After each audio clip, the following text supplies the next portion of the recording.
त्याचबरोबर अस्मिता पॅकेजिंगचे सर्वे सर्वा अनिलजी ननावरे साहेब आपल्यामध्ये उपस्थित आहेत, त्यांचं देखील मी मनापासून स्वागत करतो. आदर्श विद्या मंदिरचे मुख्याध्यापक सन्माननीय रमेश बुटेरे सर आपल्यामध्ये उपस्थित आहेत, त्यांचं देखील मी सारादार फाउंडेशनच्या वतीनं मनापासून स्वागत करतो. त्याचबरोबर विश्वजित शेठ करुंदरे साहेब आपल्यामध्ये उपस्थित आहेत, त्यांचा हा विशेष सन्मान सारादार फाउंडेशनच्या वतीनं आपण इथे पार पाडत आहोत.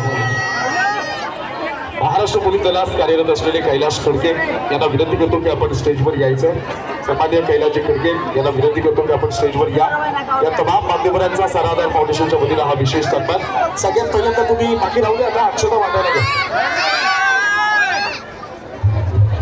सुप्रसिद्ध उद्योजक सुरेंद्र पाटील यांना विनंती करतो की आपण स्टेजवर यावं.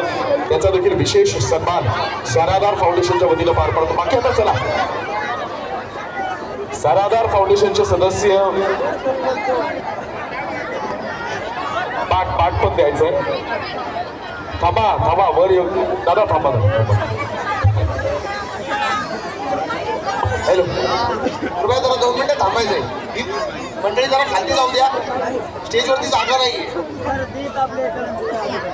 यानंतर अतिशय सन्मानपूर्वक वेळात वेळ काढून आम्हा सगळ्यांच्याच विनंतीला आणि निमंत्रणाला मान देऊन या ठाणे जिल्ह्याचं युवा दमदार नेतृत्व माननीय महेश गायकवाड साहेब आपल्यामध्ये उपस्थित झालेले आहेत.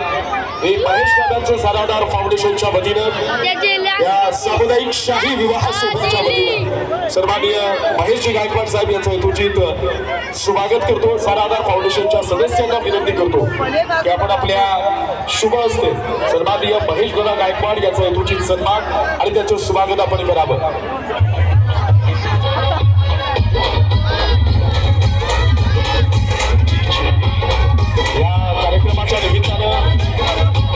या कार्यक्रमाला या सोहळ्याला आणि माननीय किशोर शेठ सोरखावे यांच्या या भव्य दिव्य शाही आयोजनाला सदिच्छा आणि शुभेच्छा देण्याकरता माननीय महेशजी गायकवाड साहेब आपल्यामध्ये उपस्थित झालेले आहेत. सारादार फाउंडेशनच्या वतीनं सन्माननीय महेशदादा गायकवाड यांचा हा विशेष सन्मान सारादार फाउंडेशन महाराष्ट्र राज्याच्या वतीनं आपण करत आहोत. या 2025च्या सालामध्ये तब्बल 111 जोडप्यांचा सामुदायिक शाही विवाह सोहळा सन्माननीय किशोरजी सोरखावे साहेब यांच्या संकल्पनेतून यांच्या नेतृत्वाखाली आणि शिवसेनेचं दमदार नेतृत्व माननीय अरविंदजी वाडेकर साहेब यांच्या मार्गदर्शनाखाली आपण साकार करत आहोत.